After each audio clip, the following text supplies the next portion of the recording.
है। महात्मा गुरुदेव बृहस्पति और संयू एक राजा हुआ है, दोनों के बीच में संवाद चला था, तो उन्होंने एक प्रश्न और कर दिया। संयुर्वाच किच दत्तम पितृणाम तू धिनोति बदतांबर। बहुत सुनने लायक प्रसंग होगा ये। किम ही स्वचस्सरात्माय किम चांताय कल्प्यते। कहा गुरुदेव आप हमें ये बता दीजिए, क्या पूछना चाहते हो? पितरों को दी गई कौन सी वस्तु उन्हें थोड़े समय के लिए तृप्त करती है? ऐसी कौन सी वस्तु है जो दीर्घ काल के लिए उन्हें तृप्त करती है? और ऐसी कौन सी वस्तु है जो उनको अक्षय तृप्त करती है, हमेशा हमेशा के लिए? तीन बातें पूछी। ऐसी कौन सी वस्तु है जो कुछ समय के लिए उन्हें तृप्त करती है, और ऐसी कौन सी वस्तु है थोड़े लंबे समय के लिए, और ऐसी कौन सी वस्तु है जो उनको हमेशा हमेशा के लिए तृप्त कर देती है? तो इसके बारे में आप बता दें हमें, तो गुरुजी आपकी बड़ी कृपा होगी। इसमें कागज कलम तैयार रहे। हम ऐसा क्या ब्राह्मणों को जिमाएं दें जो अक्षय, जो कभी मिटे ही, तृप्त करे। कौन कौन सी चीजें? बृहस्पति रुवाच है। गुरुजी बृहस्पति देव ने कहा कि हविष्यम श्राद्ध काले तू यान श्राद्ध विदो विदु तान में शृणु सर्वाणि फलम चेषाम यथा बलम। कहा जो कुछ समय के लिए, कुछ लंबे समय के लिए, कुछ हमेशा के लिए पुरखों को तृप्त करता है, वह आप लिख लें। कुछ समय के लिए जो तृप्ति प्रदान करता है उसमें है तिल, जौ, उड़द, जल और मूंग। इसमें देने से पितृगण 1 माह के लिए तृप्त हो जाते हैं। आज आपने किसी ब्राह्मण को पानी पिला दिया, 1 महीने तक संपूर्ण पूर्वज प्यास से मुक्त हो जाएंगे। लिख लो ये 1 महीने के लिए। देखा तिलई भी परई मासई, ये लोग इसको मांस शब्द लिखा है, इसको वो जानवरों के मांस से लगा देते हैं। संस्कृत नहीं पढ़ेंगे तो फिर ऐसा ही तो होगा। संस्कृत में मांस कहते हैं उड़द को, उड़द की दाल को मांस कहते हैं। इससे पुरखे बहुत प्रसन्न होते हैं। और इसमें वर्णन लिखा है कि दतेन मासम प्रियंते श्राद्धेन तो पितामह। किसी को आपने जल पिला दिया, आपने यज्ञ में तिल समर्पित कर दिए, आपने जौ, सामग्री जौ के बिना पूरी नहीं होती। जौ की इतनी बड़ी महिमा है। जब आप अनुष्ठान में जो कलश के नीचे आप जौ बोते हैं, जौ बोने से ही पुरखे 1 महीने के लिए तृप्त हो जाते हैं। जौ की इतनी बड़ी महिमा है। उड़द, जल, मूंग, इनसे पितृगण 1 मास के लिए तृप्त हो जाते हैं। 1 महीने तक भैया उनको किसी भी प्रकार की प्यास भूख नहीं लगती। उसके तत्पश्चात फिर कहा, क्या कहा कि तथा गव्य समायुक्तम पायसम मधुसर्पिषा। जो पूर्वजों को दूध की खीर बना करके, पायसम, पूर्वों के निमित्त जो खीर बना करके ब्राह्मण को भोजन कराते हैं, तो उनके पुरखे 1 वर्ष के लिए तृप्त हो जाते हैं।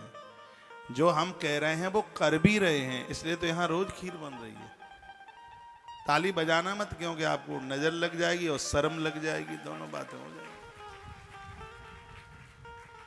क्या सुंदर बात कही है, दूध की खीर। इसमें दूध का भी नाम लिया। तथा गव्य समायुक्तम पायसम मधुसर्पिषा, मीठी खीर।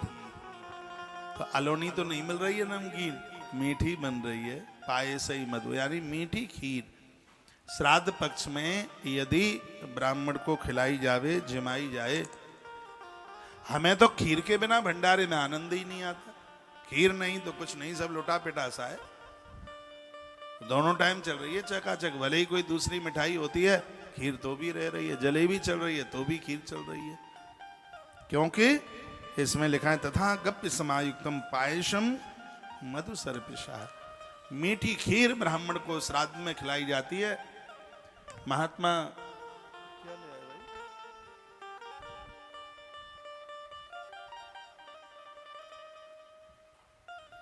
दिलीप चौरसिया जी पधारे हैं, आप कहाँ बैठे हैं? अच्छा, अरे बेटा तो देख लिया था मैंने। बैठिए। आश्रम के परम भक्त हैं चौरसिया जी, और ये बालाघाट से आए हैं। बालाघाट के आयोजन की कई बार मैंने चर्चा की है। और उसमें बड़ा योगदान रहा है। माता जी आप कैसे हैं मैया जी?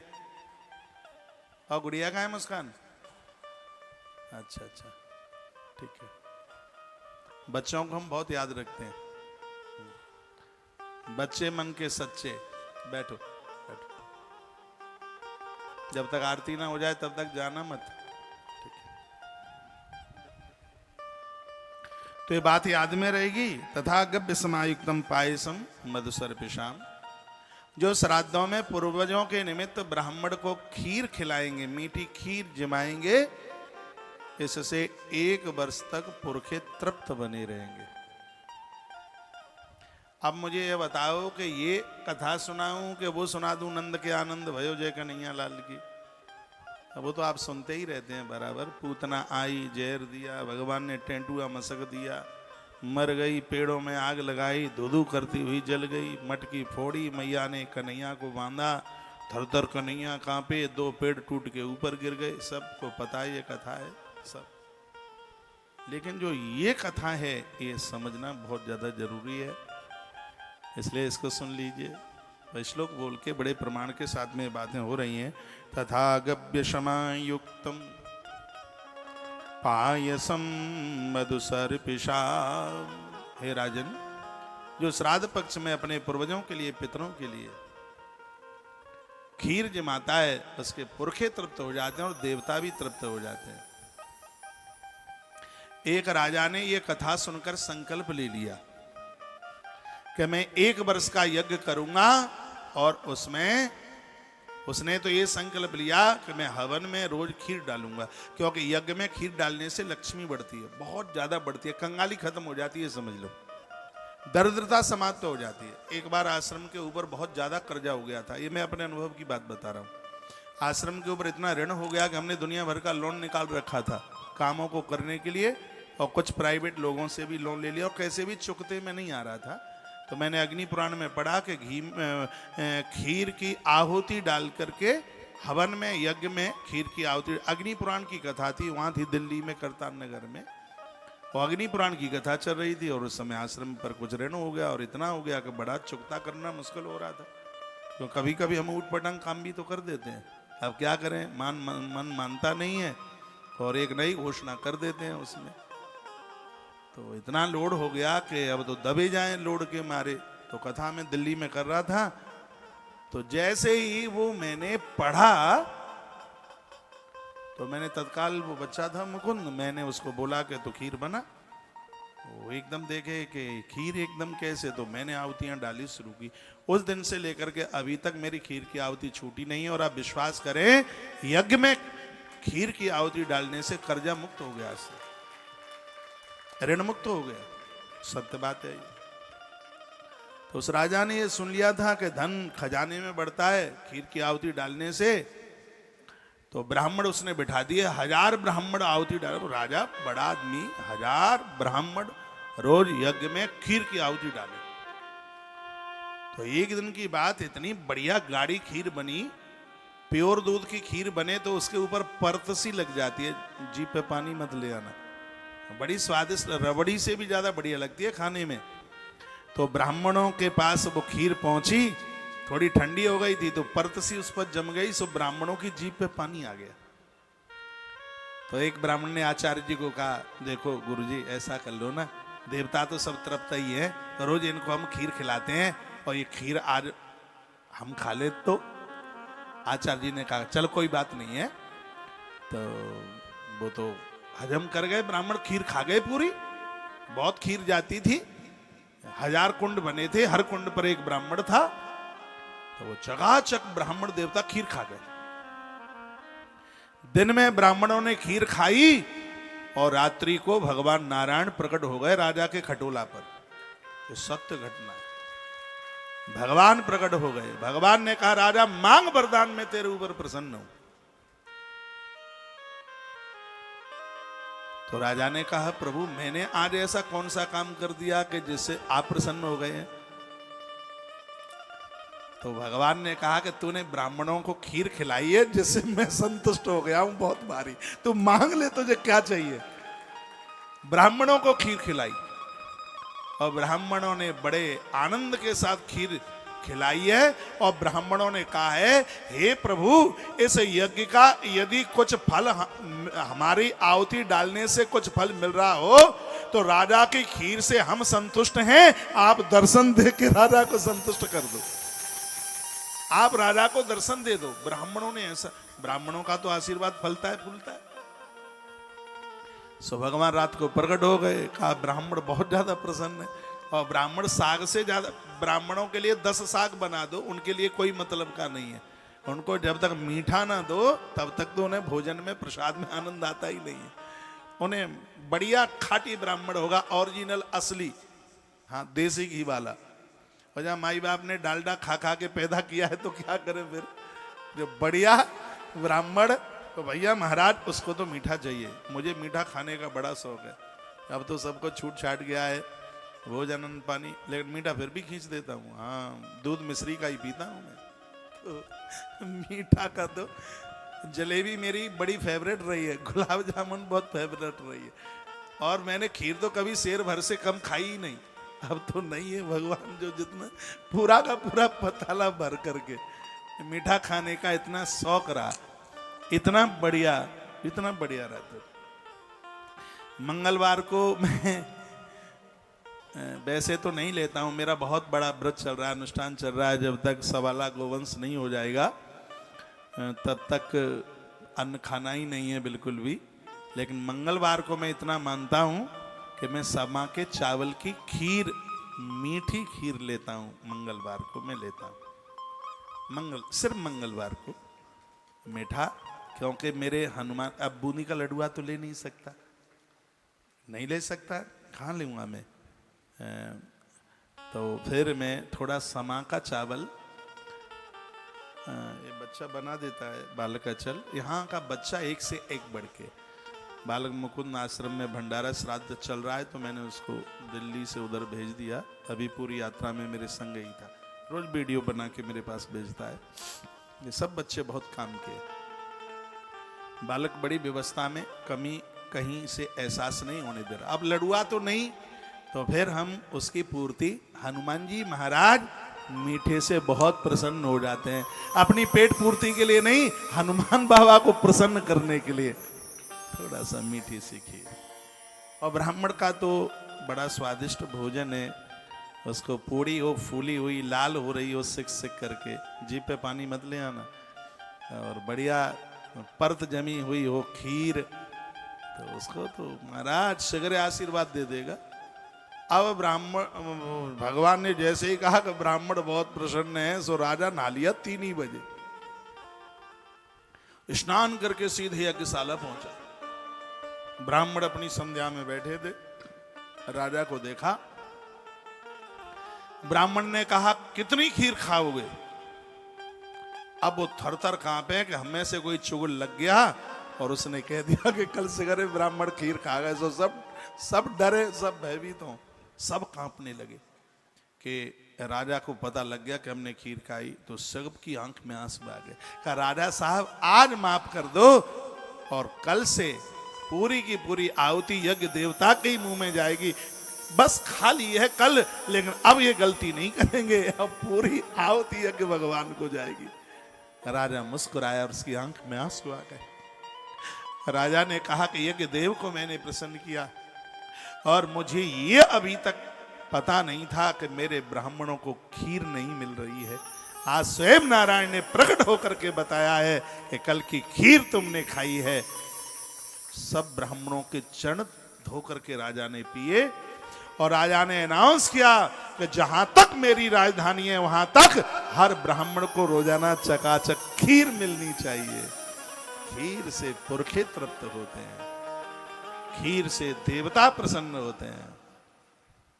और ऐसा बताते हैं कि थाली में एक चावल भी छूट जाए खीर का तो बहुत बड़ा अपराध है। खीर को उंगलियों से चाटा जाता है। ये और ध्यान से सुन लीजिएगा, ये लक्ष्मी का अपराध। जो बर्तन में, थाल में खीर छोड़ता है उसे घोर दरिद्रता पैदा हो जाती है। ये और सुन लीजिएगा, क्यों खीर से लक्ष्मी प्रसन्न होती है। जो थाली में, जूठन में खीर छोड़ देते हैं, मां लक्ष्मी उन्हें श्राप दे देती है। इसलिए खीर को उंगलियों से चाटा जाता है। बिल्कुल ऐसा लगता है कि बर्तन बिल्कुल मान के, ये बातें कौन सुनाएगा। हा? ये छोड़ने की चीज नहीं है बिल्कुल भी खीर। इसको तो कहा गया तस्मई, तस्मई, हाँ तस्मई श्री गुरुवे नमः। हाँ बोल भक्तवत्सल भगवान की, श्री हनुमान जी महाराज की, आज के आनंद की। तो यहाँ पर कहा गया तथा गव्य समायुक्तम पायसम मधु सर्पिषा। पायस संस्कृत का शब्द है खीर के लिए, चावल की खीर। तो यह जो ब्राह्मणों को जिमाता है, 1 वर्ष तक उनके पुरखे अति प्रसन्न रहते हैं, तृप्त रहते हैं, ऐसा वर्णन किया गया। पितृगण लोग इच्छा करते हैं कि हमारे वंश में कोई ऐसा जन्म ले जिनके द्वारा श्राद्ध कर्म हो और हम तृप्त हो जाएं। श्राद्ध में मधु, घृत और दूध से बने हुए पकवान जो ब्राह्मणों को जिमाते हैं, खिलाते हैं। वर्षा ऋतु से, ये वर्षा ऋतु ही है, वर्षा ऋतु से वर्षा ऋतु तक इससे पुरखे तृप्त रहते हैं। इसमें देखो, इसलिए तो घी का भंडारा चल रहा है। मैं श्लोक बोले देता हूँ, बड़ा अद्भुत है। पायसम मधुसर्पिभ्याम छायायाम वर्णन किया गया है। तास्तेयम संप्रवक्ष्यामि तावष्णोद अपिनास आनंता भवेद खांड ही। खांड कहते हैं शर्करा, मीठा। पितृपक्ष है, पितृपक्ष में यदि ये सुनाएगा पितृगीता, ध्यान रखना पितृगीता नाम गरुण पुराण का ही एक नाम है। पितृपक्ष में जो पूर्वजों को पितृगीता यानी गरुण पुराण सुनाते हैं, इससे पूर्वज अति प्रसन्न होते हैं।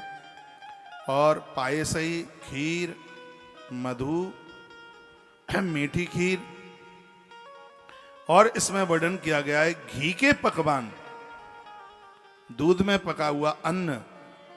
यह यदि पूर्वजों के निमित्त जिमाया खिलाया जाता है तो पूरे 1 साल के लिए पुरखे अपने आप में बिल्कुल तृप्त रहते हैं। और इसमें वर्णन किया कि हर पुरखा मन में ये सोचता है कि हमारे वंश में एक ऐसा बच्चा आके जन्म ले जो गया की यात्रा करे। श्लोक है, इष्टभ्याम बहवा पुत्रा यद्दा कोपी गयाम ब्रजेत। गया के लिए प्रस्थान करे। पुरखे बड़े प्रसन्न हो जाते हैं जब उनके कुनबे का कोई भी श्री गया जी में चल करके आता है, गया में पहुंचता है, तो उससे पुरखे बहुत ज्यादा प्रसन्न होते हैं। बोलो भक्तवत्सल भगवान की जय। और ये पितर क्या भगवान से प्रार्थना करते हैं? ये कहते हैं कि हमारे वंश में हे देवताओं, एक ऐसी कोई सुकन्या जाकर के भेज दो जो हमारी वंशज बधू बने और उसकी कोख से जन्म लेने वाले बच्चे हम लोगों के लिए गया में जाकर के श्राद्ध तर्पण करें, जैसे हम लोग तृप्त रहें। वो ऐसी प्रार्थना करते हैं। इसलिए वर्णन है कि गया के समान कोई भी धरती पर तीर्थ नहीं है।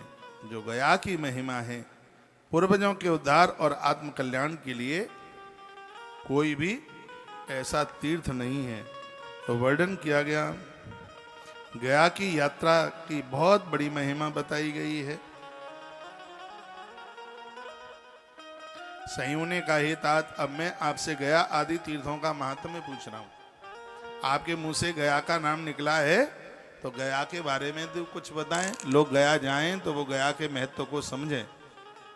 उसके बारे में आप बताएं। वहां पितरों के लिए जो श्राद्ध कर्म किए जाते हैं उसका क्या पुण्य मिलता है, इसे आप पूरी तरह से हमें समझा दें। तब बृहस्पति जी कहने लगे, जो मनुष्य 1 वर्ष में, जैसे साल आ गए आप और फिर अगली साल आ जाएं, 3 वर्ष लग करके आप पहुंच जाएं, यदि खानदान और परिवार में जिस प्रकार से भी उसकी मृत्यु हुई होगी तो वो मुक्त हो जाएगा। 3 वर्ष गया करने की बड़ी महिमा है। वही जो मनुष्य 1 वर्ष के भीतर में ही गया जी में द्वारा पहुंच जाता है, उसकी सभी मनोकामनाएं पूरी हो जाती हैं और अंत में वो स्वर्ग में जाकर के सम्मानित होता है। भगवान करे कि 3 बार सबको मौका, पिंडदान एक ही बार होता है, तर्पण श्राद्ध हर बार होता है। यदि पुत्र गया की यात्रा करके वहाँ सचेत होकर के श्राद्ध करता है तो वह सभी दिव्य कामनाओं को प्राप्त हो जाता है। उसके सभी मनोकामना उसकी पूरी हो जाती हैं। वर्णन किया गया है, ये बताया गया कि उदितस्तु गयाम गंतुम श्राद्धम कृत्वा विधानत। जब गया जी के लिए जाएं तो क्या करना है उसके बारे में भी वर्णन किया। गया जाने के लिए तत्पर व्यक्ति को चाहिए कि वह सबसे पहले विधि पूर्वक अपने घर में ब्राह्मणों को बुला करके भोजन कराए। गया में आने से पूर्व भले एक ब्राह्मण को जमाए, नहीं पता हो तो आगे कर लेना। जब गया जी के लिए उसको चलना है, जैसे कल चलना है तो आज या आज से और एक दिन पहले जो उससे बने वो ब्राह्मणों को बुला करके उन्हें भोजन कराए। फिर कासाय वस्त्र धारण करे, फिर धारण करके ग्राम की परिक्रमा करे। इसमें श्वेत वस्त्र बहुत मायना रखता है, रेशमी वस्त्र भी मायना रखता है। इसमें दो रंग लिए गए हैं, श्वेत और लाल, इसमें ज़्यादा विशेष माने गए कासाय वस्त्र। इसके बाद फिर वह गांव की चलने से पहले, और इसमें एक बड़ी सुंदर बात कही है, जब वो गया जी के लिए निकलता है तो पेट में अन्न नहीं होता, बिल्कुल भूखा चलता है। पहले गांव की परिक्रमा लगाता है और वह अपना भोजन बांध लेता है घर से भोजन उसका बांधा जाता है। इसके बाद दूसरे गांव में, जहां अपने गांव की सीमा ही नहीं लगती, अपने गांव की सीमा निकल जाए तब वह दूसरे गांव में जाकर के उस अन्न को ग्रहण करता है। वर्णन किया गया है कि गया जी में जाकर के मुंडन नहीं कराना चाहिए। फिर क्या करें, या तो गया आने से पहले घर पर मुंडन करा ले, और नहीं तो रास्ते में श्री प्रयाग मिले तो प्रयाग में त्रिवेणी के तट पर मुंडन कराए। गया जी में पहुंचकर मुंडन की बात वर्जित बताई गई है। ये मैं प्रमाण के साथ कह रहा हूं, कोई काट के बताए मेरी बात ये है। गया जी में पहुंच करके मुंडन नहीं, या तो घर से करा के आए, घर से करा के नहीं आया है तो श्री प्रयाग में जाकर के मुंडन कराए। गया जी में पहुंच करके, इसमें लिखा है कि गया यात्रा के पूर्व ही मुंडन करा ले। लोगों को गया यात्रा में कृपणता नहीं करनी चाहिए, कंजूसाई नहीं करनी चाहिए, तो कंजूसी करने पर इस यात्रा का उत्तम फल प्राप्त नहीं होता। गया में ब्रह्मकुंड, ब्रह्मवेदी, प्रेत शिला, ये दर्शन और पूजन के स्थान हैं। यदि पूर्व में कोई इस तरीके से मौत को प्राप्त हुआ है, प्रेत शिला का दर्शन करने से उस पुरखे को मुक्ति मिल जाती है जो प्रेत बन करके विचरण कर रहा है। ऐसी प्रेत शिला का नाम वर्णित किया गया है इसमें। और कहा गया है कि यहाँ एक मैनाक नाम का पर्वत है, वहाँ पर भी श्राद्ध होता है। उत्तर दिशा में यहाँ कनखल नाम का स्थान है, जहाँ की महिमा मान सरोवर की तरह है, लोग वहाँ भी पहुँचते हैं। गया के समान तीर्थ स्थान स्वर्ग, मृत्युलोक और पाताल लोक में कहीं नहीं है, ऐसा वर्णन किया गया है। इसके लिए मैं कुछ श्लोक आपको बोले देता हूँ। लिखा है, कृष्णात्वा कृत्वा तथा श्राद्धम पितृलोके समुद्वरेत स्वर्ग पाताल मर्तेषु नास्ति तीर्थ समम भुजभी। पूर्वजों के उद्धार के लिए गया के समान ना तो तीर्थ कोई ऊपर के लोक में है स्वर्ग में, और ना मृत्यु लोक में और ना पाताल लोक में, सिर्फ गया तो गया है। गया की महिमा कोई दूसरा तीर्थ अपने आप में बराबरी कर ही नहीं सकता। ऐसा बताते हैं कि यदि किसी को आत्महत्या जो कोई कर बैठा है, इस तरीके से उसकी मृत्यु हुई है, ये तो मुझे वायु पुराण में पता लगा। अभी तक तो हम समझते थे कि आत्महत्या करने वाले का उद्धार नहीं है, लेकिन ऊपर संपूर्ण ब्रह्मांड, ऊपर के लोक, मृत्यु लोक और पाताल लोक में सब जगह इकलौती एक ही जगह गया जहां पर आत्महत्या करने वाले का भी उद्धार हो जाता है, आत्मकल्याण हो जाता है। उसी के लिए 3 श्लोक बड़े अद्भुत लिखे हैं। देखा है, स्नात्वा कृत्वा श्राद्धम पितृलोके समुद्रतः गया स्वर्ग पाताल मर्तेषु नाथ तीर्थ समम भुवि। गया के समान उद्धार के लिए आत्महत्यारों का भी उद्धार गया धाम कर देता है। ऐसा तीर्थ स्वर्ग पाताल मृत्युषु नास्ति तीर्थ समम भुवि, न स्वर्ग में है, न पाताल में है, न मृत्यु लोक में है। ऐसा तीर्थ, जो तीर्थ श्री गया जी है। और सच माने तो बात यही है कि हम और आप बड़े बड़भागी हैं, भाग्यशाली हैं, हम गया जी में बैठे। गया का नाम आपने सबने सुना है, लेकिन ये गया की महिमा आप देखिए। गया की महिमा ते सुश्राद्धम प्रकुर्वीत यदि चेत परमाम गतिम धर्मारण्यम तथो गच्छेत दाद्यम दृष्टवा गदाधरम। यहाँ भगवान गदाधर बैठे हैं जो संपूर्ण सृष्टि का कल्याण कर रहे हैं। यदि कोई परम गति प्राप्ति की इच्छा रखता है तो उसे गया तीर्थ में श्राद्ध जरूर करना चाहिए। अपने जीवन में एक आध बार आवे। 3 बार का वर्णन किया, 3 पखवाड़े का वर्णन किया और फिर नीचे लिख दिया इतना नहीं हो सकता तो 1 रात्रि के लिए गया जी पहुंचे, लेकिन पहुंचे जरूर। इससे पूर्वजों का कल्याण हो जाएगा। 1 रात की भी बात कही। समय नहीं है तो भले 1 रात्रि के लिए जावे, श्री गया जी की यात्रा करे, भगवान गदाधर के दर्शन करे। गदाधर विष्णु पद पर भगवान बैठे हुए हैं, गया जी लोग आए हैं तो वहाँ दर्शन करें। यहाँ पर महात्मा मतंग ने भगवान गदाधर की बड़ी पूजा करी है। गदाधर का दर्शन करके, नारायण प्रभु का स्मरण करके और फिर लोग फल्गु का स्पर्श करते हैं। इस प्रकार वह अपने करोड़ों कुलों का उद्धार करता है। गया जी में आने वाले व्यक्ति का देखो, इसमें बड़े कमाल की बात लिखी है। जो लोग गया जी में आते हैं ये 21 पीढ़ियों का उद्धार नहीं, इसमें लिखा है कुल कोटि समुद्रेत। कुल कोटि समुद्रेत, इसमें वर्णन है 1 करोड़ कुलों का उद्धार वह कर देता है जो श्री गया जी में श्राद्ध तर्पण पिंडदान के लिए पहुंचा। 21 पीढ़ियां नहीं, 1 करोड़ पीढ़ियों का वह उद्धार कर देता है जो श्री गया जी में जाकर के पहुंच करके ये काम किया है। इस प्रकार वह अपने करोड़ कुल का उद्धार करता है। यदि पुत्र कदाचित समय चक्र से गया चला जाता है तब श्राद्ध के लिए वहां ब्राह्मणों को जाकर के, गया जी में यदि गया है तो वो ब्राह्मणों को भोजन जरूर कराए। इसमें लिखा गया जैसी जगह पर। इसमें तो वर्णन है कि और भी किसी महीने में यदि कोई गया जी आता है, पुष्कर आता है, प्रयाग जाता है तो इन जगह पर उसको ब्राह्मण भोजन कराना ही चाहिए। पुष्कर का भी नाम है, श्री प्रयाग का भी नाम है, गया जी का तो है ही, और भी महीनों में जाता है तो इस स्थान पर ब्राह्मण भोजन होना चाहिए। श्राद्ध के लिए ब्राह्मण को मनुष्य नहीं, ब्राह्मण को साक्षात पितर और देवता समझ करके उसको भोजन कराया जाए तो देव और पितर ये दोनों के दोनों तृप्त हो जाते हैं, ऐसा वर्णन है। ऐसा लिखा है कि भैया वो तो दोनों ही तृप्त हो जाते हैं। न विचार्यम कुलम शीलम विद्याम च तपेव च। एक बात कही है, ब्राह्मण को भोजन कराते समय ये ना सोचे ये तपस्वी है कि नहीं, ये गायत्री जपता है कि नहीं, भगवान का भजन करता है कि नहीं, ये ना सोचे। ये सोच ले ब्राह्मण है और ब्राह्मण समझ करके उसको भोजन करा दे तो 1 करोड़ कुल के पुरखे तृप्त हो जाते हैं। ऐसा महात्मा बृहस्पति कह रहे हो। बृहस्पति बहुत बड़ा पंडित है, देवताओं के गुरु हैं। देवताओं के गुरु ऐसे ही नहीं बन गए। इसमें लिखा है कि वैसे तो ब्राह्मण विचार करके बुलाया जाए, फिर जैसा भी आ गया है उसको जमा दोगे वही कल्याण कर देगा। इसमें वर्णन है कौन सा ब्राह्मण बुलाए, अभी आगे का चैप्टर आप सुनेंगे। पहले तो ये बताइए आप बोर तो नहीं हो रहे हैं? समझ में बात आ रही है? बोलो भक्त वत्सल भगवान की जय। मुंडन मत कराना, मेरी बात का विश्वास कर लेना, ठीक है? हाँ, मत कराना बिल्कुल भी, क्योंकि वर्णन है स्वयं गुरुदेव बृहस्पति ने मना किया है तो उनकी बात हम मान लेंगे। फिर वर्णन किया गया, कहा गया कि मनुष्य को यथाशक्ति सामर्थ्य के अनुसार श्राद्ध कराने वाले ब्राह्मण को दक्षिणा जरूर दिया जाए, क्योंकि ब्राह्मण भोजन नहीं लगता बिना दक्षिणा के।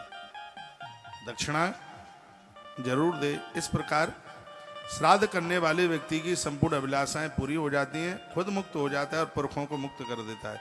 हे राजन, वह अपने वर्ण का, अपनी जाति का, मित्रों का और हितैषियों का और रिश्तेदारों का उद्धार कर देता है गया में पहुंच करके। इस प्रकार से पिंडदान करने पर पिंड ग्रहीता और पिंडदाता, इसमें और आनंद की बात है, इसमें ब्राह्मण और यजमान दोनों का ही कल्याण है। इसमें ब्राह्मण के भी पुरखे तृप्त हो रहे हैं और यजमान के भी पुरखे तृप्त हो रहे हैं। बताया गया अज्ञात नाम गोत्र व्यक्तियों को जिनको तुम जानते भी नहीं हो, कभी भी नहीं जानते, कोई इस तरीके से उनकी मृत्यु हो गई और आपने उनको मरते देख लिया, और मरते भी नहीं देखा, आपने नेत्र बंद करके कह दिया हे गदाधर भगवान, इस वर्ष में जितने भी लोगों की मृत्यु, अकाल मृत्यु, अपमृत्यु जो भी हुई है, ये मेरा श्राद्ध उनको लग जाए। तो भगवान बृहस्पति देव कहते हैं जिनको तुम नाम गोत्र कुछ भी नहीं जानते, सिर्फ तुमने स्मरण कर लिया है तो भी वो लोग मुक्त हो जाते हैं आपके श्राद्ध करने से। गया श्राद्ध की इतनी बड़ी महिमा है। इसमें कैसे प्रार्थना की जाती है? जब आप सुबह पितृ तर्पण में बैठते हैं तो क्या बोलना चाहिए? इसमें लिखा है, हाथ जोड़ करके क्या लिखा है? ते पियांति दिवम सर्वे पिंडदा इतना श्रुतम अज्ञात नाम गोत्राणाम मंत्र एष प्रकीर्तिता। इसमें वर्णन है कि मेरे ऐसे कुल परंपरा में लोगों की मृत्यु हुई है जो अपना गोत्र भी नहीं जानते हो, और मैं भी अपना गोत्र नहीं जानता। मुझे तो जिसने जो बता दिया मैं वही उच्चारण कर रहा हूं। इसमें कहा जाता है कि जो लोग मेरे पितृ वंश के हैं, कोई भी नाम गोत्र रहा हो मुझे नहीं पता, इसमें प्रार्थना की जाती है जो मेरे मातृ वंश के हैं, जो मेरे मामा के वंश के हैं, जो आप यहाँ कर रहे हैं, 3 लोगों का तो स्पेशल कल्याण हो ही रहा है। आप नहीं बोलेंगे तो भी हो रहा है। किस किस का? एक आपकी ससुराल का, एक अपने स्वयं का, और एक आपके मामा पक्ष का। ये तीनों का, वैसे तो करोड़ों कुलों की बात कही गई है। इसमें लिखा है पितृवंश, मातृवंश और गृहिणी वंश। पत्नी का जो वंश है, यानी तुम्हारे ससुराल वाले, लिखा है आपके स्मरण करने से इनका कल्याण होता है। गुरु, ससुर, भाई, खानदानी, बांधव वर्ग, ये जो भी हैं, इसमें बस ऐसे स्मरण करके, हे प्रभु मेरे आसपास जो भी मुझसे हैं, मुझसे जुड़े हुए हैं, हे भगवान सबका कल्याण आप इससे अक्षय तृप्ति उन्हें प्रदानित कर दें, तो आपके सोचने मात्र से ये सब हो जाएगा। ऐसा लिखा है, वर्णन किया गया है। तेभ्यो दत्तो मया पिंडो यक्षो पतितष्ठताम। आपने जो यहाँ तर्पण किया है, श्राद्ध किया है, आत्मनस्तु महाबुद्धे गयायाम तू तिलैर्विना। इसमें क्या वर्णन किया गया? जो मैं हमेशा आपको कहता रहा हूं वो ये है, जो गया जी में अपने पूर्वजों के जाकर के लिए पिंड कर देता है, उस व्यक्ति को स्वयं के पिंड की जरूरत नहीं पड़ती नहीं। इसमें लिखा है कि आदमी खुद भी अपना पिंडदान करके जा सकता है, लेकिन जब स्वयं का पिंडदान करता है तो उसको तिल को प्रयोग में नहीं लिया जाता खुद के लिए। और फिर ये नीचे लिखा है, काहे को इतने झंझट में पड़ रहे हो, खुद का कर क्यों रहे हो तुमने जब पूर्वजों का कुछ कर दिया है। तो ये ग्रंथ में बृहस्पति जी महाराज कहते हैं कि तुम्हारा पिंडदान स्वयं भगवान गदाधर करते हैं उस समय। ये गया जी की महिमा है। दुनिया का पुरखों का तुम करने को आए हो, तुम्हारा गदाधर भगवान करेंगे। कितनी बड़ी महिमा है यहाँ की। तो आपको बहुत लोग मुझे पूछते हैं, महाराज जी हम भी अपना पिंडदान करके चले जाएं। तुम पूर्वजों का करने के लिए आए हो तो तुम्हें अपने की जरूरत नहीं है, तुम्हारा तो गदाधर करेंगे बाद में। ये गया के महात्म्य की बात कही गई है। श्रेष्ठ बुद्धिमान व्यक्ति अन्य अपने वंश में उत्पन्न। देखो एक बड़ी सुंदर बात कही है, ये बात मुझे बड़ी अच्छी लगी। इसमें लिखा है कि पिता पुत्र की अंत्येष्टि नहीं कर सकता, दाह संस्कार नहीं कर सकता, पुत्र के लिए वो बाल मुंडन नहीं करवा सकता, लेकिन गयारी में पहुंचकर पुत्र और पुत्री की मृत्यु हुई है तो उसका तर्पण श्राद्ध पिंडदान करने का अधिकार पिता को है। ये बहुत बड़ी बात कह रही है, ये बड़ी अद्भुत बात है। उसके लिए तर्पण, उसके लिए सबके लिए पिंडदान, चाहे बेटी हो चाहे बेटा हो। स्पष्ट इसमें वर्णन है, पुत्र उभोपि द्वस्त्रभ्याष्टेभ्योपि च सर्वसा। उसको सबका पिंडदान तर्पण सबका करने का अधिकार गुरुदेव बृहस्पति जी महाराज ने। कभी हाथ में लग जाए तो बृहस्पति संहिता पढ़ना। बृहस्पति संहिता बड़ी अद्भुत है। अरे देव गुरु हैं गुरुदेव बृहस्पति। और वायु पुराण में गुरुदेव बृहस्पति ने जो राजा संयुज को जो कथा सुनाई है वो बड़ी वंदनीय है, वो बड़ी अद्भुत है। लिखा है, पुत्रेभ्यो दुहितृभ्यः। पुत्र बेटी किसी की भी मृत्यु हुई है, आपके आने से इस गया जी में सबका पिंडदान, सबका तर्पण, सबका श्राद्ध, सबका उद्धार हो जाता है। वर्णन किया गया कि ऐसे लोग जिनकी मुक्ति के लिए देवता भी विचार करते हैं, वो कौन कौन है? जिनके लिए देवता भी विचार करते हैं और उनकी मुक्ति बड़ी मुश्किल है। सुन लो वो कौन है इतने बड़े अपराधी, जघन्य अपराधी। लिखा है, ब्रह्म चाकृतज्ञ श्याम महापातक किनश्चये। ये लोग महापापियों में इनकी गिनती आती है। इसमें लिखा है, ब्रह्मज्ञ, जिसने ब्राह्मण को मारा है वो पापी नहीं महापापी है। ब्राह्मण की हत्या करने वाला पापी नहीं महापापी है। मध्यप, इसमें लिखा है, शराब पीने वाला, मदरा पीने वाला पापी नहीं महापापी है।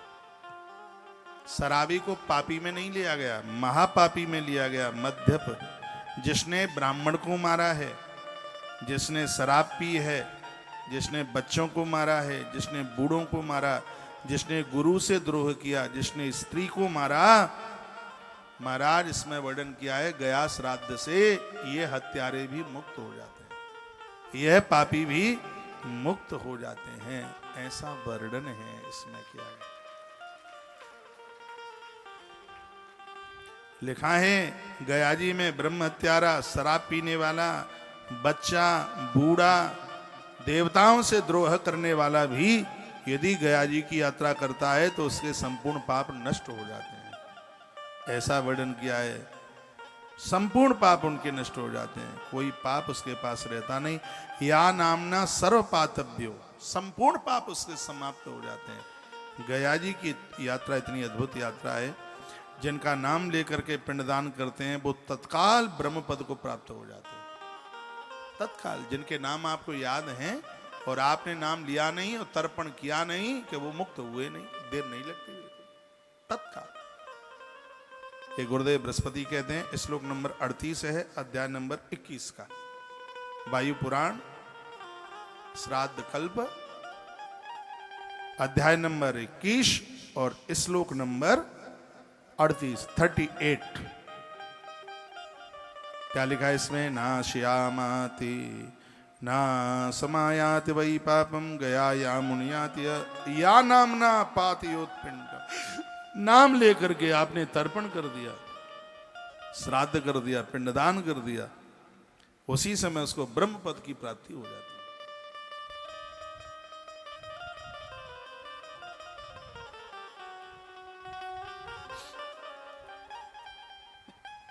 इतनी बड़ी महाराज महिमा इसकी। श्री गया जी की, वो लोग बड़े बड़भागी हैं जो गया जी में जन्मे हैं। इस गया तीर्थ की भांति दुर्लभ तीर्थ तीनों लोकों में अन्य कहीं नहीं है। यहाँ पिंडदान करने पर नरकगामी को स्वर्ग मिलता है और स्वर्ग जाने वाले को मोक्ष मिलता है। मनुष्य अपने मन में यह कल्याणकारी कामना करता हुआ हमारे वंशज मुक्त हो जाएं, मुक्त हो जाएं। पितर भी ऐसी कामना करते हैं, हमारे यहाँ ऐसे पुत्र उत्पन्न हों जो गया जी में जाकर के हमारे लिए पिंडदान करें, वो ऐसी इच्छा करते हैं। अपि नस्ते भविष्यन्ति कुले सन्मार्गशीलिना गया मुपेति ये पिंडा दास्यत अस्माक आदरात। इसलिए बड़े आदर से, बड़े भाव से, बड़ी श्रद्धा से पूर्वजों के लिए ये धरती पर तर्पण किया जाए। तर्पण की बड़ी महिमा है। तर्पण में जो पानी पिलाया जाता है, जल दिया जाता है, पुरखे इससे बहुत राजी होते हैं। श्राद्ध तो है ही, तर्पण की बड़ी महिमा। और यहां रोज आप तर्पण देख रहे हैं, आपको अच्छा तो लगता होगा। ये तर्पयामी तर्पयामी जो होता है, शब्द कम पड़ जाएंगे इसकी महिमा में। इसमें तो लिखा है दत्त्वा राजसूय फलम लवेत। जो पूर्वजों के लिए तर्पण और श्राद्ध करते हैं, हर रोज उनको राजसूय यज्ञ का फल प्राप्त होता है। रोज आप राजसूय यज्ञ का फल प्राप्त कर रहे हैं तर्पण करके।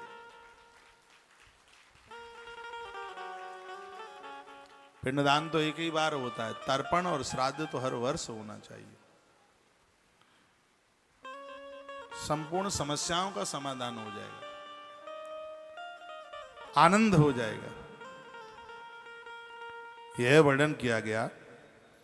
गयामक्षयं श्राद्धं जप होम तपांसि च पितृक्षा वै ते पुत्र तस्मात् तत्ताक्षयं स्मृतम्।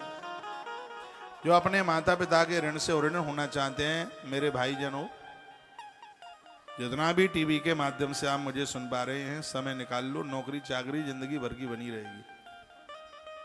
शायद आपको पता हो कि तुम्हारे पापा से भी ज्यादा तुम्हारे ऊपर लाड़ दुलार दादाजी ने ज्यादा किया है, दादा दादी ने ज्यादा किया है।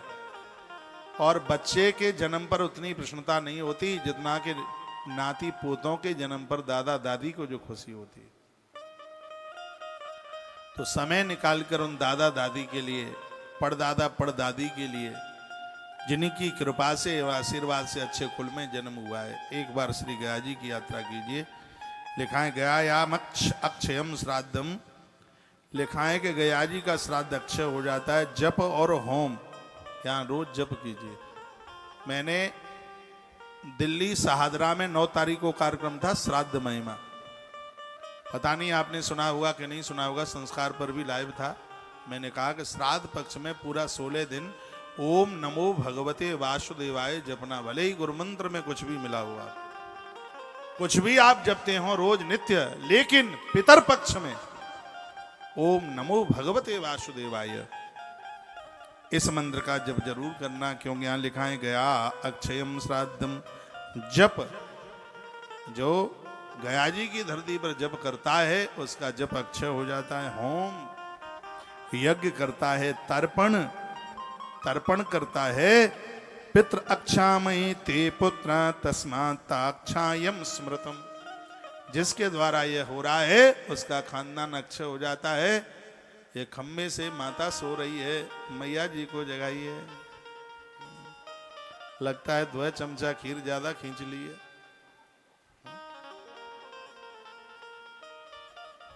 तो गया जी में तर्पण, यज्ञ, हवन और जप, ये सब काम अक्षय हो जाते हैं। पुण्यादेय कविंशितु गौर्या मुतपादि सुतं माता महास्तु षड्भूय इति तस्य फलम स्मरे। जो भी आप यहां जो कर रहे हैं ये सब को इसका पुण्य मिल रहा है। 7 पीढ़ी तो तुम्हारे पिताजी के पक्ष को मिल रहा है इसका तत्काल, थोड़ा थोड़ा तो करोड़ों तक मिल रहा है, लेकिन पूरा किसको मिल रहा है? 7 पीढ़ियों को आपके खानदानियों को मिल रहा है, 7 पीढ़ियों को तुम्हारे ससुराल वालों को मिल रहा है। इसलिए तो मैं कहता हूँ बेटिया को घर देखने को गए हो तो सबसे देखो बेटे को कि धार्मिक है कि नहीं। 4 चीजें देखी जाती हैं बेटे में। जो दामाद देखने को गए ना जहाँ माता बेटी के लिए 4 चीजें देखिए। क्या क्या है? धर्मार्थ काम मोक्षाणाम साधनम शान संशय। 4 चीजें देखिए। पहले देखिए कि वो धार्मिक है कि नहीं। धार्मिक होगा तो ही कुनबे में धार्मिक बच्चे पैदा होंगे। सबसे पहले उसकी धार्मिकता देखिए। उसके बाद में अर्थ मम्मी पापा के ऊपर ही डिपेंड तो नहीं है, कमाता धमाता है कि नहीं। तीसरी बार देखिए कि परिवार से मिलजुल के चल रहा है कि नहीं। ऐसा बच्चा देखिए बेटी के लिए जो परिवार से मिलजुल करके चले। लेकिन ज्यादातर ऐसे तो ऐसे देखा जाता है जो राजी खुशी अपने संग रखता है, ऐसा देखा जाता है। बड़ी खुशी होती है। एक बेटा, एक कोई आदमी गया अपनी बेटी को घर देखने के लिए। उसने कहा घर तो बढ़िया है लेकिन लड़का की मम्मी पापा से नहीं बनती, माता पिता से दूर रहता है। तो बेटिया की अम्मा ने क्या कहा? पगला हो भोदू, बिल्कुल भुल्लू एकदम, इतना बढ़िया घर है, अरे जो मम्मी पापा से अलग रहता है तो 16 आना की तो मालकिन अपनी लली ही होगी, क्यों नहीं सगाई पक्की करे देते हो। लेकिन ग्रंथ में वर्णन है कि बहू, आपकी बेटी बहू बन करके जाती है उस घर में, माता पिता का संग नहीं मिलता, सास ससुर का संग नहीं मिलता, तो निश्चित रूप से उसके पुण्यों में कमी है। इसलिए जब जमाता देखा जाता है तो उसमें 4 चीजें देखी जाती हैं। क्या क्या? पहला देखा जाता है वो धार्मिक हो, दूसरा अपने ऊपर डिपेंड हो, कमाने वाला हो, तीसरा परिवार से मिला हुआ हो, और चौथा व्यसनों से मुक्त हो। आज शराबी जुआरी ज्यादा मिलते हैं, कबाड़िया ज्यादा मिलते हैं, पता ही नहीं लगता, बोतल खोर ज्यादा मिलते हैं। ऐसों से कैसे बचा जाए? तो क्या सुंदर बात कही है। आपको ऐसा जामाता मिल गया जो धार्मिक है, जिसमें कोई दोष नहीं है। उसकी पूजा पाठ ससुराल को लगती है, उसके पूजा पाठ उसके मामा के पक्ष को लगता है। इसलिए तो कहते हैं अच्छी संतान दो, तुम्हारे ससुराल वालों का तो उद्धार होगा, तुम्हारा बेटा तुम्हारे पियर वालों का कल्याण कर देगा। ऐसी अद्भुत औलाद को, संतान को जन्म दो। देवताओं कहां से आए हो? आओ आगे आओ, आओ आ जाओ, यहां से आ जाओ। सम्मान है आपका, धरती आपके ही ऊपर टिकी। कहां से आए? मध्य प्रदेश से आए। अच्छा, भोजन कर लेना, रसोई चल रही है, ठीक है। बात समझ में आ रही है? तो आप हमारी तरफ क्यों नहीं देख रहे? जब हम आपको देख रहे हैं तो आप हमें देखिए। हाँ? तो इसमें क्या सुंदर बात कही गई कि 7 पीढ़ियां आप यहां आए हैं तो तुम्हारे घर की तर रही हैं। 7 पीढ़ियां नाना नानी के यहाँ की तर रही हैं और 7 पीढ़ियां तुम्हारी लला के मामा के यहाँ की तर रही हैं। यूं तो करोड़ों पीढ़ियों को यहाँ का लाभ मिल रहा है, लेकिन 21 पीढ़ियों को तो 100/100 मिल रहा है, कहीं से कटौती नहीं हो रही बिल्कुल। ये गया श्राद्ध की महिमा आप सुन रहे हैं। कहा गया कि गया जैसी धरती पर आवे व्यक्ति तो यहाँ आकर के दान पुण्य करे। तो पूछा गया क्या दान पुण्य करे? क्या कूप, बाग, सरोवर, क्षेत्र, गौशाला, गृहदान करना। चंद्रमा तारागणों के जब तक ऊपर चंद्रमा रहेगा तारे गढ़ रहेंगे। वर्णन किया गया है एक शरीर से, सूक्ष्म शरीर से है जीव, स्वर्ग में निवास करेगा अपने इन हाथों से। कुआं, आजकल कुएं तो है नहीं, कुएं का तो प्रावधान ही समाप्त हो गया। और कोई जलाशय, बाग बगीचे, सरोवर, गौशालाएं, गृहदान, धर्मशालाएं, इनको जो बनवाता है उसमें सहयोग करता है। जब तक आकाश में चंद्रमा रहेगा तब तक उसका वंश धरती पर रहेगा, वंश समाप्त नहीं होगा। ये बात फिर एक बार सुन ले। मैं तो श्लोक बोल के बात करता हूँ, प्रमाणित बात होती है। कूपाराम तड़ागानी क्षेत्र घोषा ग्रहाणी चह, जो इस धरती पर कुएं बनवाते हैं, जल की व्यवस्थाएं करते हैं, धरती पर बगीचे लगवाते हैं। आपने बेल के पेड़ों का सहयोग किया है, बेल वन लग रहा है तो उसकी महिमा भी तो सुन लो। आपने बगीचे लगवाए हैं, आपने कुआं खुदवाया, सरोवर और गौशाला में आपने काफ़ी सहयोग किया है। तो वर्णन है कि गौशालाओं का निर्माण कराया, जरूरतमंद लोगों को घर का दान दिया, आपने कृष्णाश्रय में सहयोग किया है, कमरे बनवाए हैं। तो इसका पुण्य क्या है? जब तक आकाश में चंद्रमा रहेगा तब तक आपका वंश इस धरती पर रहेगा, वंश वृद्धि रुकेगी नहीं, वंश बढ़ता रहेगा आगे। यह गुरुदेव बृहस्पति जी महाराज बोल रहे हैं। जो भी आप दान पुण्य करते हैं ये सब ऐसे ही नहीं जाता, इसका अनंत गुना प्राप्त होता है, बहुत प्राप्त होता है। ये वर्णन, ये आप देख रहे हैं, ये बेल बने ही तो है, ये पेड़ लग रहे हैं धड़ल्ले से, बड़ी जोर से लग रहे हैं। एक बेल का पेड़ करोड़ कन्याओं की कन्यादान के बराबर है। ये चल रहा है बड़ी जोर से। थोड़ी पुरानी तस्वीर है, अब तो बहुत ज्यादा लग गया है ये। और सुन लीजिए और क्या क्या है। श्राद्ध में रत्न जटित बिछौना, जो श्राद्धों में सैया का दान करता है ऐसे व्यक्ति के प्राण चारपाई पर नहीं निकलते, और जिसके प्राण धरती पर कुसा पर निकले हैं उसको ऊपर की यात्रा करने में कष्ट नहीं होता। अपने जीवन काल में सैया दान जरूर करना, ठीक है। जब कोई नहीं मिले आपको सैया दान लेने के लिए तो हमें टटोल लेना, ठीक है। हमारे यहाँ बहुत ब्राह्मण बालक रहते हैं, तो खटोला पर बिछौना पर आराम से सोएंगे। तो सैया दान की बहुत बड़ी महिमा है। अनंत काल तक वह व्यक्ति स्वर्ग में आनंद लेता है और उसके प्राण चारपाई पर नहीं निकलते। एक बेटे की जरूरत होती है, इसलिए जरूरत होती है क्योंकि अपने माता पिता के प्राण बिस्तर पर नहीं जमीन पर निकले। नीचे उसको लीप दिया जाता है, गरुड़ पुराण में वर्णन है। ऊपर कुसा बिछा दी जाती है, मुख में तुलसी का पत्र डाल दिया जाता है और मौत को प्राप्त होने वाले दादा दादी या माता पिता को उस कुसा के ऊपर लिटा दिया जाता है। जब कुसा के ऊपर जमीन पर उसके प्राण निकलते हैं तो उसको ऊपर की यात्रा में कष्ट नहीं होता, बैतरणी नहीं भोगनी पड़ती। इसलिए भगवान से मांगो, हे प्रभु और कुछ नहीं, बस आपसे मांग इतनी सी है, मृत्यु के समय पर हम अपने माता पिता के सन्मुख हों, माता पिता के सामने ये मांगे दे दो। एक कथा सुना दूं मैं आपको। रामायण का एक ऐसा पात्र है जिसने परमात्मा को गोद ले लिया, उसका नाम है जटायु। कथा इस प्रकार से है कि शनि महाराज दशरथ का युद्ध हो गया था, क्योंकि सूर्यवंश में जितने राजा हुए शनि ने सबकी नाक में नकेट डाल दी, क्योंकि शनि की कभी पापा जी से पटी नहीं, सूर्य का बेटा है।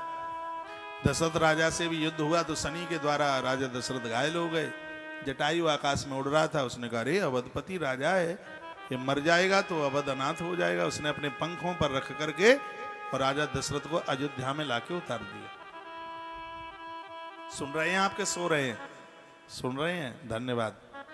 राजा को होश आया तो देखा कि पंछी जटायु सामने था। राजा की आंख में आंसू भर आए। राजा को पता लग गया कि ये मुझे लेके आया है।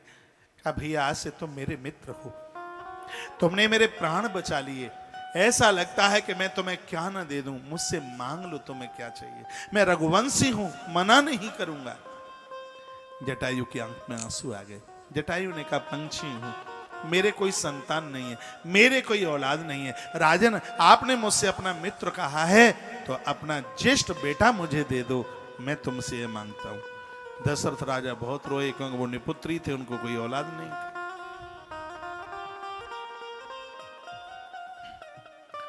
जिन घरों में बेटियों का अपमान होगा वो वंश निर्वंश हो जाएगा।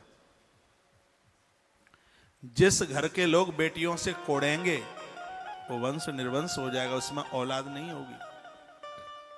इसलिए बेटियों का आदर करना सीखो, बेटियों के जन्म पर प्रसन्न होना सीखिए। एक बात मैं आपको बोल दूं पक्का,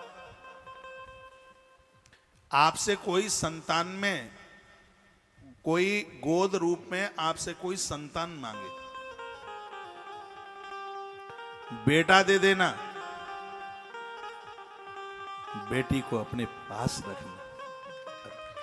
राजा गलती कर चुके थे, बेटी शांता दे दी थी, राजा रोमपाद किया। ये आफत खूब कट गई है, ठीक रहा, विवाह करना पड़ेगा, शादी शुदियां करनी पड़ेंगी। और तब तक संतान नहीं हुई थी जब तक श्रृंगी शांता के सहित नहीं आए आहुति डालने के लिए यज्ञ में। बेटियों के आदर से, मान से ही तो कुनबा बढ़ता है ऊपर के लिए। बेटियों का खूब आदर हो।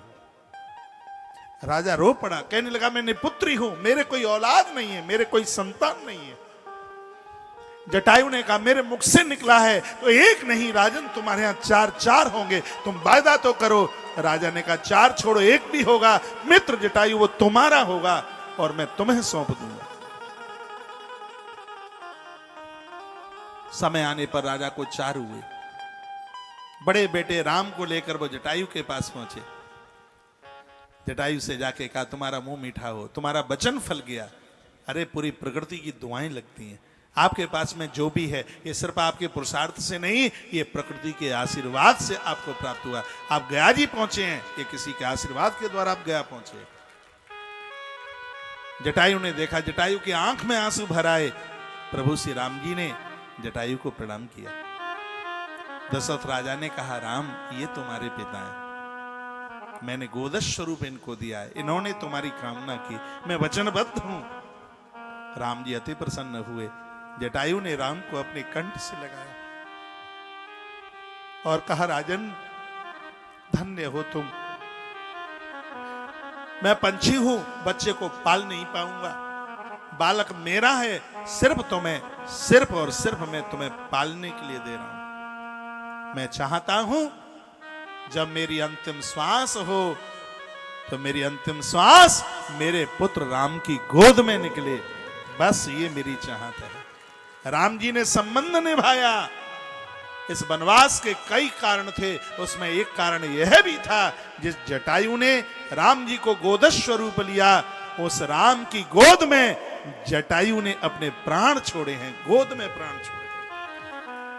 कथाएं तमाम हैं और कथाएं यही कहती हैं धरती के वह पुत्र, वह बच्चे बड़भागी हैं जो मृत्यु के समय पर अपने माता पिता के सन्मुख होते हैं। भगवान को कहना माँ बाबूजी का अंतिम समय हो तो उस समय हम माता पिता की सेवा में हो, हम उनके चरणों में हो, हम उनके पास में हो।